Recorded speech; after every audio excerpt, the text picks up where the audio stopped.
What up, what up, what up, Coach Wiz here, and we back with another video. So today I'm gonna be reacting to Jordan versus LeBron, the definite GOAT analysis. This is the best GOAT comparison. This is what I've been hearing. Y'all been dropping this video and telling me to react to it, and I'm the people's champ, so I got y'all. But what we not gonna do is act like this GOAT thing isn't close. We not doing that. So who knows? Maybe they can change my mind. This video is by Danger Production. Shout out to you. I heard this video was fire. Let's get right into it, man. Y'all ain't here for me. Y'all here for the vid. So let's tap in. Let's tap in. Jordan versus LeBron. LeBron versus Jordan. It's a debate that has captured the public's attention for the last several years, especially after this moment in 2016, when LeBron James beat the Golden State Warriors to win the third championship of his career. In LeBron's own words, that one right there made me the greatest player of all time. For so many reasons. You can't say it, though. You can't say it. You got to let the people say it for you. Shh. I was like, that one right there made you the greatest player of all time. But did it? Is everything since that moment simply icing on LeBron's cake? Or is LeBron destined to finish his career in Michael Jordan's shadow? We've all heard the arguments from LeBron supporters. He's bigger, he's stronger, he's faster, he's more durable. And from Jordan supporters. Michael Jordan was merely 6-0 with 6 MVPs in the finals. But the GOAT debate isn't as simple as the pundits make it seem. There are a number of factors relevant in determining the greatest basketball player of all time. In fact, I would say there are 5 things that really matter when determining the GOAT of any sport. These criteria are, I'm assuming this is a Jordan fan making this, but let's continue. Let's continue. I'm gonna shut no particular order: accomplishments, longevity, winning, statistics, and what we'll refer to in this video as the eye test. And to be the GOAT, you don't need to be the best in any specific category, but you need to be pretty good across the board. So simply winning 7 championships, like Robert Horry did, isn't enough to get you into the conversation. When we're finished with this video, it'll be plainly obvious that one guy comes out on top. But before we get started, I want to clarify that this is not a comparison of legacies. It's about who was the better basketball player. If we were talking about legacies, Jordan's is nearly untouchable. Not only did he lead basketball to global popularity, he helped transform Nike into an empire, changed the way players played and how they dressed, and he even made it cool for guys to be bald. And while those things certainly contribute to MJ's iconic status, they don't make him a better player on the court. So let's evaluate the criteria that matter, and we'll start with individual accomplishments. Okay, talk to me. Take a look. Jordan had more regular season MVPs, twice as many finals MVPs, 9 more scoring titles, and several more selections to the NBA's all-defensive team, including 1. All right. 5 MVPs to 4. 3 finals MVPs to Mike's 6. 6 finals MVPs is crazy. 10 scoring titles to 1. LeBron ain't really a scorer, though. He's just that good that he can average 28 in his sleep. You feel me? 9 NBA all-defensive teams to LeBron's 6. And what's that last one? Is that all-star appearances? You know what I'm saying? Look like LeBron got that by just a couple. Sheesh. Once being named Defensive Player of the Year. LeBron has more all-star appearances, but that's largely due to his having played more seasons. Now, see, that matters a lot to me. Are you great on both ends? That matters a lot to me. In fact, when taking into account retirements and major injuries, Jordan essentially played 13 seasons compared to 17 seasons for LeBron, making Jordan's significant lead in accomplishments all the more impressive. And that's to say nothing of MJ's brilliant college career, which saw him twice named All-American and once awarded College Player of the Year, at a time when the country's best players actually went to college. So regardless of whether you're a LeBron fan or MJ fan, you have to give the accomplishments checkmark to Jordan. The second criteria in our GOAT analysis is longevity. And this one is also a no-brainer, but this time in favor of LeBron. Not only has LeBron played more seasons in the league, but he's had a longer peak than Jordan. Jordan's peak lasted about 10 years, whereas LeBron's peak has lasted 16 years and is still going. And he's been incredibly durable during that time, missing significant time to injury only in 2019. Facts. That said, the claim that LeBron has been much more durable than Michael has been a bit overblown. Consider that Jordan played in at least 80 regular season games 11 times in his career, including all 82 games an incredible 9 times. Compare that to LeBron, who played in at least 80 regular season games just twice, and in all 82 games just once. So both LeBron and Jordan get high marks for their durability. But durability aside, the bottom line is that LeBron has sustained his level of excellence for a much longer period of time than Jordan, which puts the longevity checkmark squarely in LeBron's corner.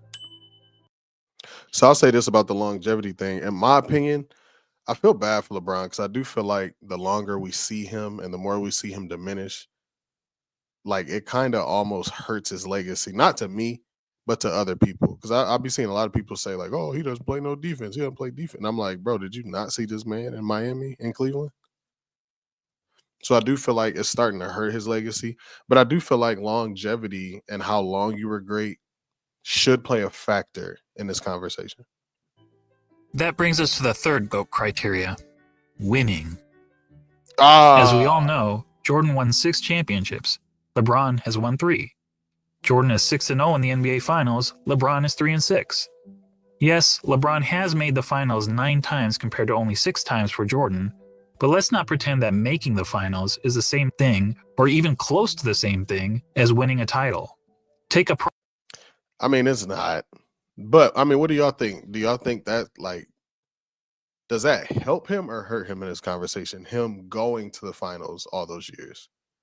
And he got 4 rings. This video was made, I believe, 4 years ago. So, but do y'all think him getting to the finals, like, does that help him or hurt him? Or does it not matter? Prime example from another sport, the Buffalo Bills. They're the only team in NFL history to appear in 4 consecutive Super Bowls. But is there a single player or fan of that team that wouldn't trade all 4 of those appearances for just 1 Super Bowl win? Frankly, talk to any fan whose team lost the season's final game and ask them how they felt afterward. Almost universally, their feelings are of sadness, anger, and disappointment. And that's just the fans. For players, those feelings are only magnified. Listen to Charles Barkley talk about losing in the NBA Finals. And I was just in shock when it was over because I was frustrated because I couldn't wheel my team past Michael and the Bulls. And first of all, I don't think I've ever gotten over it, number one. But that was traumatic, and it's painful. So we can all stop with this false equivalence between winning the championship and finishing runner-up. In the words of Herm Edwards, you play to win the game. Hello? You play to win the game. Oh, wow. Now back to Jordan and LeBron. As mentioned, on basketball's biggest stage, the NBA Finals, Jordan was 6-0. LeBron was 3-6. And frankly, that doesn't even show how lopsided their records really are. In terms of individual finals games, Jordan was 24-11. LeBron is 18-31. And that's because in 4 of his 6 finals losses, LeBron's team hasn't even been competitive. Twice he got swept, and 2 other times he lost 4 games to 1. Hold up, man. Now, that finals against the Spurs, he was a baby. All right. That Cavs team was one of the worst teams to ever get to the finals. That team and that 76ers team that Allen Iverson got there. Those 2 teams were terrible. So let's not do that. Now, and then against the Kevin Durant Warriors? Like what? Come on, man. We got to stop acting like, let me shut up. 1. That includes being on the wrong side of the 2 most lopsided finals by margin of loss in NBA history. That's a fact. Of course, LeBron fans will tell you that the only reason for LeBron's poor finals record is that his competition was so tough. Ironically, some of these same fans criticized Jordan for losing early in his career to a Celtics team stacked with 5 Hall of Famers. See, I don't though. I don't criticize him for that. I keep it fair across the board. You feel me? I don't blame him for that. Like, he was going against one of the best teams ever. Like, and he was just becoming Mike. You feel me? So, like, I don't hold that against him, just like I don't hold it against Bron. And they conveniently gloss over the fact that LeBron reached the finals so many times in part because the competition in his own conference was so weak. During the vast majority of his career, LeBron played in what many dubbed the Leastern Conference because the East was so much weaker than the West. On the other hand, during Jordan's playing days, the East was generally considered the stronger conference, as Jordan had to battle through hard-fought rivalries against the Bad Boy Pistons, Patrick Ewing's Knicks, the Shaq Penny-led Magic, and Reggie Miller's Pacers. That said, Bro, Reggie Miller's Pacers. Stop.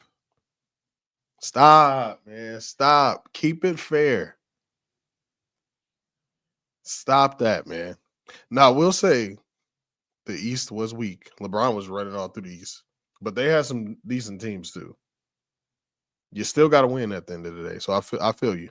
if you want to blame LeBron's failure in the finals on the level of his competition, I won't argue with you. But let's also not blow it out of proportion.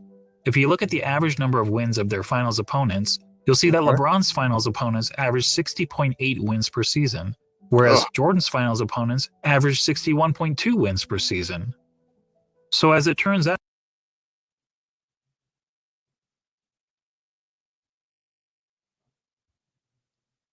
it's a good stat. both players face stiff competition in the finals. But a big reason we don't hold the 93 Suns, the 96 Sonics, or the 98 Jazz in the same regard as some of LeBron's finals opponents is because, unlike LeBron's adversaries, Jordan's opponents never actually won the Larry O'Brien Trophy. Which goes to my original point, that the difference between winning the title and finishing runner-up is huge. And the reason those teams never won the title? This guy. Look, I'm not trying to say that Jordan's opponents were as good as the Warriors teams that LeBron faced 4 times in the finals. The truth is that Jordan never played a juggernaut quite like that. But there's a pretty good reason for that. Jordan's Bulls were the juggernaut. They were the team winning 70-plus games. They were the team with the target on their back every year. And as the Warriors showed us, that's not an easy place to be. As great as the Warriors were, they were never able to string together 3 consecutive championships. Jordan's Bulls did it twice. So what's the greater achievement? Beating the juggernaut or being the juggernaut? Or to be more specific, beating the juggernaut 1 time out of the 4 times you faced them? Or being the juggernaut year after year after year? And then doing it again year after year after year? There's no doubt that LeBron's victory over the 73-win Warriors was the highlight of his career. But it's not the first time that an underdog has won the championship, and there actually have been much bigger underdogs who ended up winning the title. But how many times have we seen a player lead his team to 6 championships in 8 years? Prior to Jordan's Bulls, only Bill Russell's Celtics ever accomplished that feat in the NBA, when they incredibly won 11 championships in 13 seasons. However, back then, there was an average of less than 10 teams in the league, and only a couple rounds of playoffs, so it was considerably easier to win a title. And no player, not even Bill Russell, ever had Hold on, man. I'm sorry. Hold up, man. 13 seasons.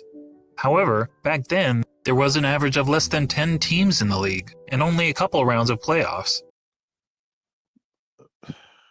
Russell, what was that? R.I.P. to the great Bill Russell, man. So it was considerably easier to win a title.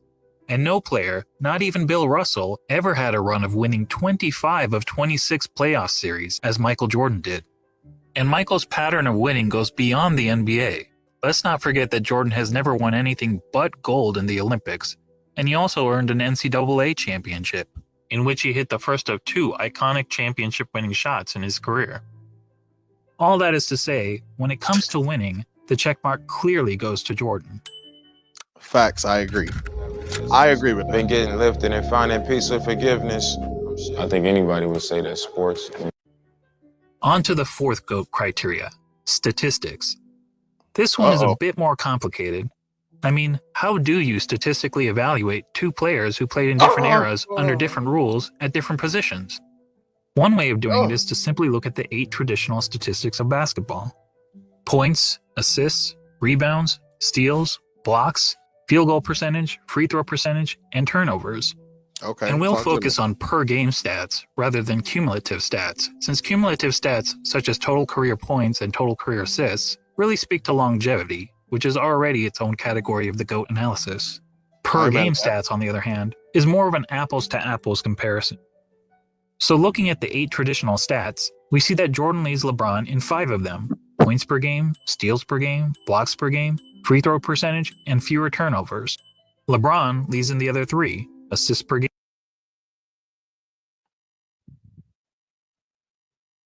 3 more points.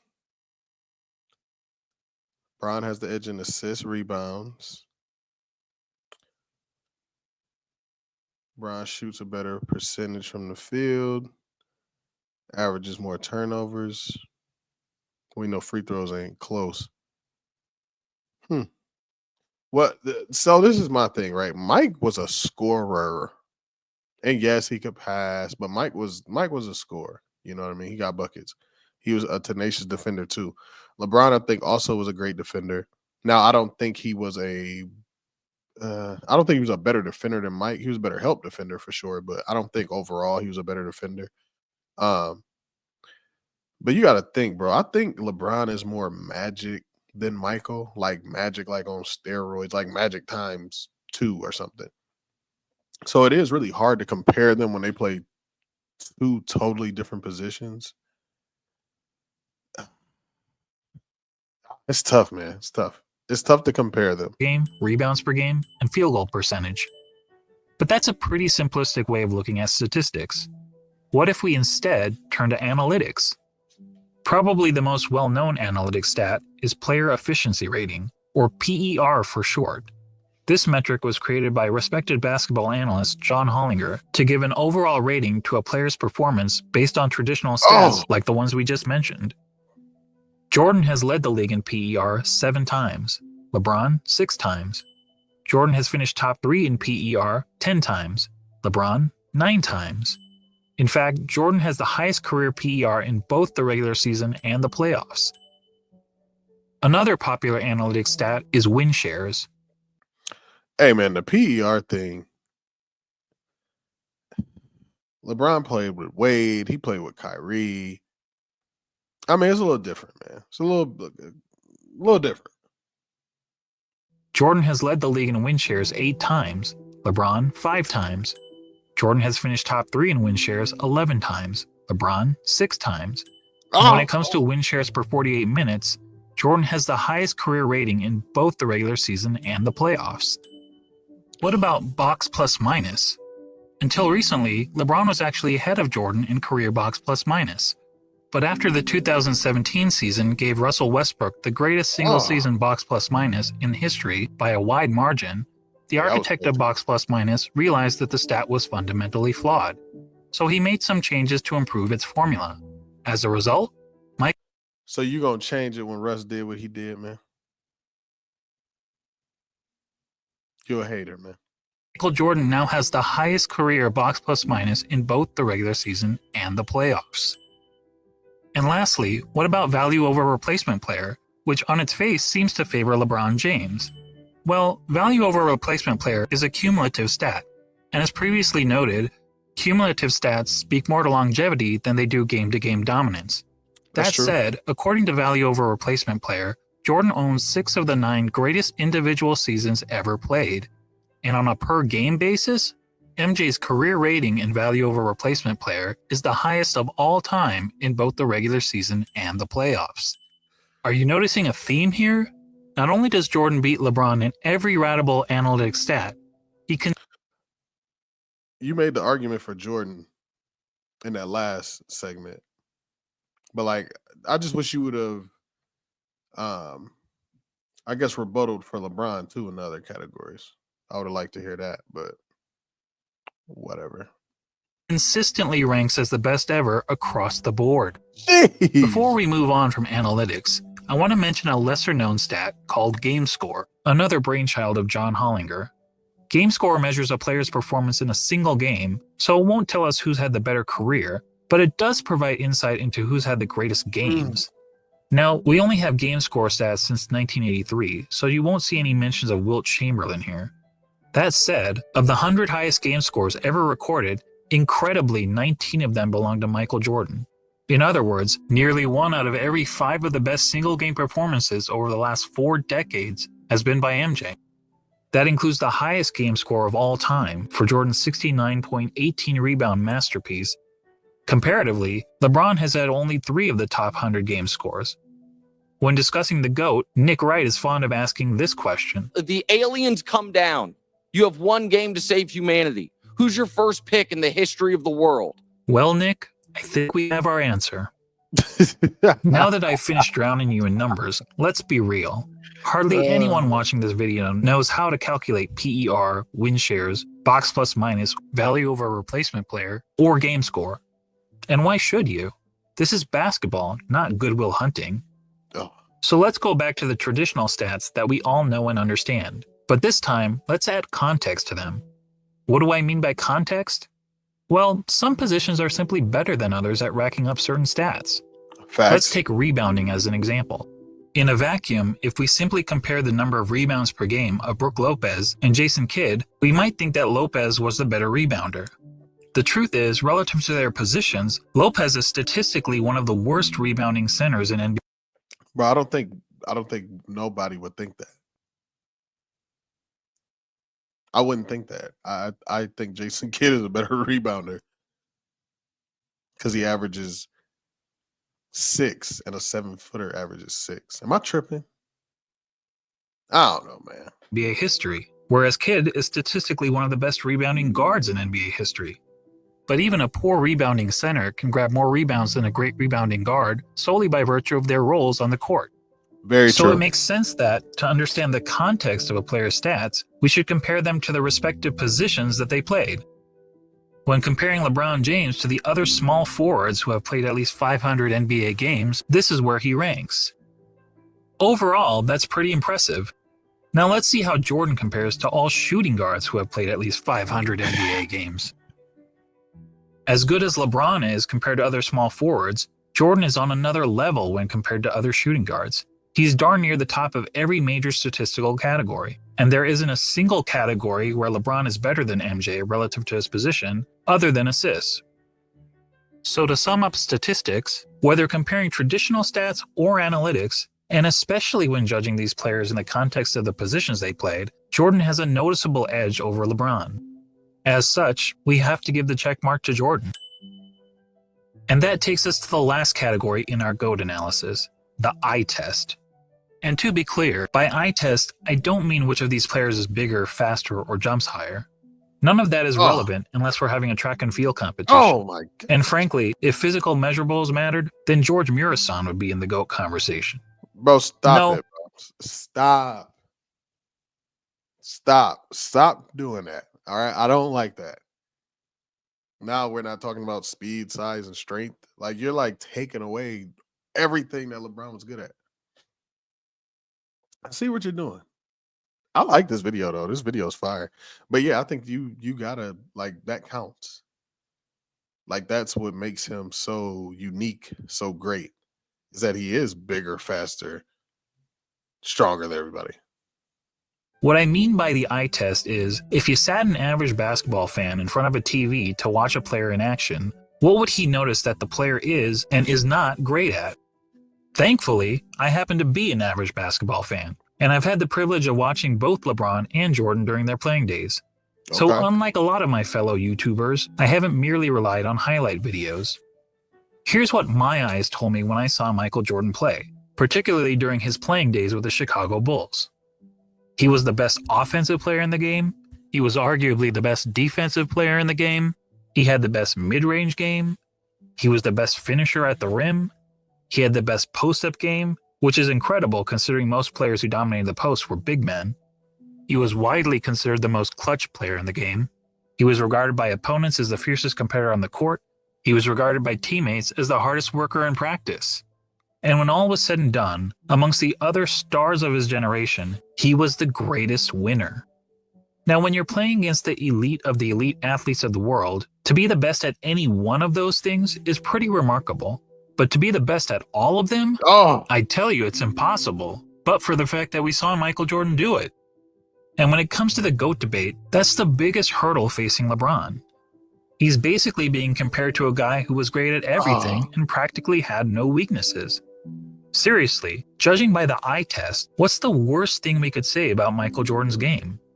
Probably that he wasn't a very good three-point shooter. Jordan shot 33% from beyond the arc in an era when the average player also shot 33%. So when it came to three-point shooting, he wasn't good, he wasn't bad, he was just average. But remember that Michael played in an age when the three-point shot wasn't a big part of the game. During Jordan's years, teams averaged only 9.5 three-point attempts per game, and Michael himself attempted less. Yo, that's crazy. That's crazy. Teams average 9.5 threes per game. We need to get back to that. I just watched the game the other day. Bro, way too many threes. Way too many threes. We all ain't Steph, man. I ain't gonna lie, I blame it on the coaches. Than 2 threes per game. And if being an average three-point shooter is a weakness of Michael's game, well, then we also have to call it a weakness of LeBron's game. The difference is that LeBron plays in an era where the three-point shot is a huge part of the game. During the years in which LeBron played, teams attempted on average over 21 threes per game, and LeBron himself averaged 4.3 three-point attempts per game, or 2.5 times as many as Jordan. Despite the increased emphasis on threes, LeBron's career shooting percentage from beyond the arc is only a hair better than Jordan, at 34%. And it's actually slightly below his peers, who averaged 35% from three during his era. But to reiterate, being an average three-point shooter was by far the worst part of MJ's game. For LeBron, it's not even close. LeBron, in fact, has 4 major weaknesses as a basketball player, each of which is readily apparent to anyone who has actually watched him play. First, he's not a good free throw shooter. Yes. For his career, LeBron has shot around 73.5% from the free throw line, which is pretty poor for a player who handles the ball as much as he does. In fact, many analysts point out that at the end of games, LeBron shies away from driving to the basket because he's afraid of being sent to the line. I don't know whether that's true, but what I do know is that the odds of LeBron hitting 2 consecutive free throws is statistically not much better than a coin flip. Jordan, on the other hand, shot a solid 83.5% from the free throw line during his career. And MJ never shied away from contact at the end of games. Facts. LeBron's second weakness is that he's an inconsistent defender. Sure, he's had some years. What did I say? That's like, no. Like, yes, like later on, yes, for sure. He became a worse defender, for sure. Just like all the greats do when they get older. But, bro, in his prime, no, we didn't see him shut down Derrick Rose. We didn't see him guard Tim Duncan. We didn't see him shut down Tony Parker. We done seen him go head to head with a lot of guys, man. Dwayne Wade, Kobe, Mac, KD. We done seen him play some defense, man. Even over the Olympics, he did a terrific job on Jokic. Just saying. Years where he was elite defensively, which is evidenced by his numerous selections to the NBA's all-defensive team, but he's also had several years where he's practically been a liability on the defensive end. Compare that to MJ, who during his Bulls days was a consistently elite defender. In fact, Jordan is the only player to rank in the top 5 amongst all guards. See what he did there in his Bulls days. Why didn't you bring up, was he a good defender on the Wizards? Because in that clip, you show Bron on the Lakers, which is later on in his career. In both steals per game and blocks per game for his career. Gosh. Additionally, Michael led his position in defensive win shares practically every year that he played for the Bulls, an incredible 10 times. LeBron, comparatively, has led his position in defensive win shares on just 4 occasions, and in 5 of his last 7 seasons, he didn't even crack the top 10 at his position in defensive win shares. Now, some will excuse LeBron's recent falloff on the defensive end as a byproduct of his resting on defense so that he can have more energy on offense. And we can debate the merits of that strategy, but resting on defense is not something Michael Jordan was ever accused of doing. Heck, even as a 40-year-old, he was busting his tail on the defensive end. But what about the notion that LeBron's been the more versatile defender? LeBron supporters will argue that he can guard positions 1 through 5 on the court, such as when he guarded Derrick Rose for stretches in the 2011 playoffs. But LeBron's guarding the opposing team's point guard or center isn't something that happens very often.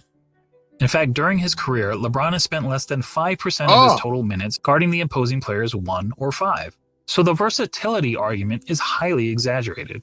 And look, when it comes to versatility, Hometown Buffet may have a more versatile menu than Spago. That doesn't make it a better restaurant. LeBron's third weakness is that he's not a very good shooter. And this is a pretty significant flaw for someone claiming to be the GOAT. I mean, shooting the ball is the quintessential skill in the game of basketball. It's the part of the game that everyone practices, whether on the playground, at the YMCA, or in the NBA. Now, some people will contend that LeBron is actually a better shooter than Jordan because he has a better career field goal percentage. And yes, LeBron's career field goal percentage is 50.4% compared to Jordan's 49.7%. But recall what I said about placing stats into proper context. To help us understand context when it comes to shooting, allow me to introduce DeAndre Jordan and Tyson Chandler. We all know that DeAndre and Tyson were great rebounders and defenders. But what if I told you that they were also two of the greatest shooters of all time? That would be certifiably crazy. Yet if you look at all the shooting metrics, field goal percentage, effective field goal percentage, true shooting percentage, both of these guys rank near the top in NBA history. Of course, there's an obvious reason for that. As we all know, both DeAndre Jordan and Tyson Chandler take a lot of their shot attempts on dunks, layups, and putbacks, which are extremely high percentage shots. Two of my favorite. Well, guess what? So does LeBron James. In fact, every single year of his career, the shot that LeBron James has taken the most has been within 0 to 3 feet from the basket. In other words, dunks, layups, and putbacks.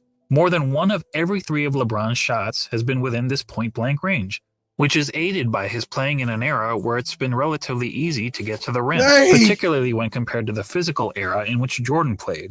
And just like every other player, LeBron is really effective from 0 to 3 feet, hitting over 73% of these shots. But how does LeBron fare? Hey, stop making it seem like this man just in the paint getting layups. Like, he has to get into the paint as well. All right. Come on, man. Hey. From outside this range? According to basketballreference.com, LeBron's shooting percentage from outside 3 feet is 37.5%. It's even poorer in the playoffs where he shoots 35.9%. And it gets even worse in close and late situations. In the last 2 minutes of games where the score is within 5 points, LeBron hits only 31.7% of his jumpers. Look, it doesn't take a rocket scientist to know that these numbers aren't very good. Which is probably why in the 2013 finals, the Spurs' defensive strategy against the Heat was to basically dare LeBron James to shoot. And keep in mind, this was against LeBron in his prime. Can you imagine an opposing coach using a similar strategy against MJ? Now, LeBron actually credits the Spurs for forcing him to work on his jump shot, but it's not as if his results have gotten much better since then. Here's LeBron's shooting percentage from outside 3 feet over the last 6 years. Yikes. Well, I'll give him this, he is consistent. For comparison, consider that in the last year of Michael Jordan's career, as an aging player on the Washington Wizards, Jordan shot close to 42% from outside 3 feet. While that's certainly not great, it means that even as a 40-year-old shell of his former self, Jordan was still a better shooter, a far better shooter than LeBron James. Unfortunately, Basketball Reference doesn't have advanced shooting metrics from Michael's Bulls days when he was a significantly more efficient scorer, but few would argue that Michael was anything but a lethal jump shooter when he was wearing red and black. When it comes to shooting, all of us can recall practicing shots on the blacktop, counting down 3, 2, 1 before launching a shot at the rim. Well, if you were pretending to be LeBron James, you'd brick almost 2/3 of the time. Actually, that's not entirely true. If you were playing against a countdown, it would be much, much worse. And that gets me to the last major weakness of LeBron's game, his performance, or more accurately, Brian, he breaking you down right now. Danger Productions is breaking you down right now. I'm gonna send you the video though. I got you. lack of performance in the clutch. Remember when people were praising LeBron for making a couple of buzzer beaters in the playoffs 2 years ago? They used these stats to claim that LeBron was better in the clutch than Jordan. But look at these numbers carefully. What stands out to you? How about this? People were using a sample size of less than 1. Yeah. You want the keys? My bad. My wife just walked in. Where you going? Never mind. My fault. My bad. One shot per season to make the case that LeBron was more clutch than Jordan. That would be the equivalent of polling just 100 people in the country to try to predict the winner of the next presidential election. So let's use more telling stats, shall we? Here's a situation that's often used to determine a player's clutchness. 5 seconds to go in the fourth quarter or overtime, and your team needs a bucket to either win or tie the game. It answers the age-old question, who do you want taking the last shot with the game on the line? It turns out that in the regular season and playoffs combined, LeBron has taken 94 such shots. That's a pretty good sample size. And how many of those 94 shots has LeBron made? 19, for a shooting percentage of 20%. Let me repeat that. 20%. Guys, that's not bad in the clutch. That's atrocious. Michael Jordan in the same situation shot roughly 50%. Yes, that's right. Jordan's performance under pressure was the same as it was throughout the rest of the game. And that, my friends, is the definition of clutch. So there you go. When it comes to the eye test, our eyes tell us that one player, Michael Jordan, is great at everything and has practically no weaknesses. And the other player, LeBron James, while also having a ton of strengths, has several obvious flaws to his game. And when all is said and done, after analyzing the 5 key factors of being the GOAT, Jordan gets 4 check marks to LeBron's 1. All right, hold on. Let's look at this. Accomplishments.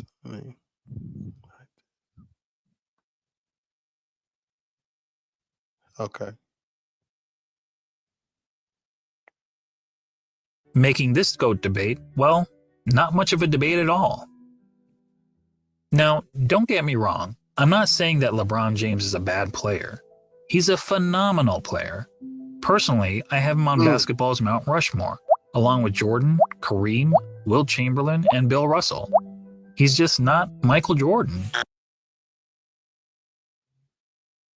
What y'all think about that? Y'all like his Mount Rushmore? I would have the 2 bigs out. Sorry.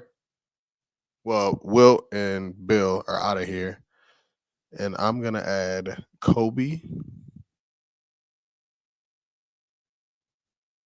and Magic. I don't care. It's my Mount Rushmore.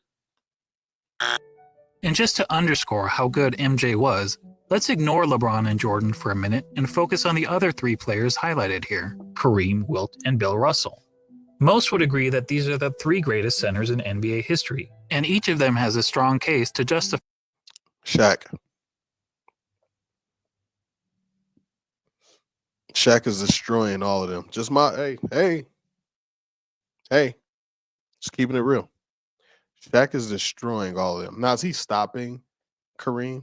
No. Is he stopping Wilt? No. But he is destroying them. His standing among basketball royalty. Wilt is an all-time great because he was an offensive force of nature, and he holds a ton of NBA records. Russell is in the conversation because he was a dominant defender and a perennial champion. Boston. Kareem also led his team to numerous titles, and in terms of individual awards and accolades, was the most decorated of the 3. Not to mention, he had the NBA's most unguardable shot. Now imagine a center that had all the best qualities from these three titans. A player like that would be the basketball equivalent of Thanos. Now add to that player the highest level of intangible attributes, such as a tireless work ethic, unmatched killer instinct, and an ability to deliver in the clutch. And now you'd essentially be looking at Thanos with all of the Infinity Stones, and no one would question whether this player was the greatest of all time. But the truth is, we don't have to imagine such a player. That player already existed. He just happened to be a shooting guard, not a center. When you think about it, Michael Jordan is the real-life version of an overpowered video game character. He had all the qualities we look for in a superstar athlete, and he had it in spades. He's basically Babe Ruth, if Babe Ruth played defense like Willie Mays. And that's why, even in comparison to the other all-time greats, he is truly in a class of his own. Simply put, he's the GOAT.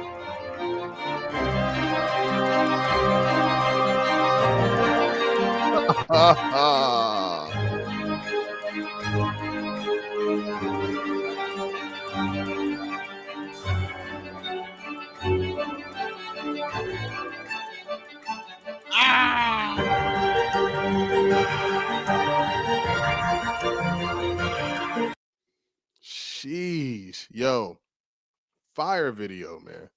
Fire video from Danger Productions. Shout out to Danger Productions. I was trolling a little bit in there. So in my opinion, LeBron is not my GOAT. So relax. I know how y'all get in the comments. Calm down. He is not my GOAT. I do think Mike is the GOAT. I just think there is, I don't know, maybe 3 to 4 players that have an argument. Now, do those 3 to 4 players, do I think they're better than Mike? Probably not. You know what I'm saying? But I do think they have a little bit of a case. You know what I'm saying? Like, I would hear you out if you were to bring these players up. The Birds, the Magics, Kobe, you know what I mean? Bron. This was a dope video, dope breakdown. I really enjoyed it, man.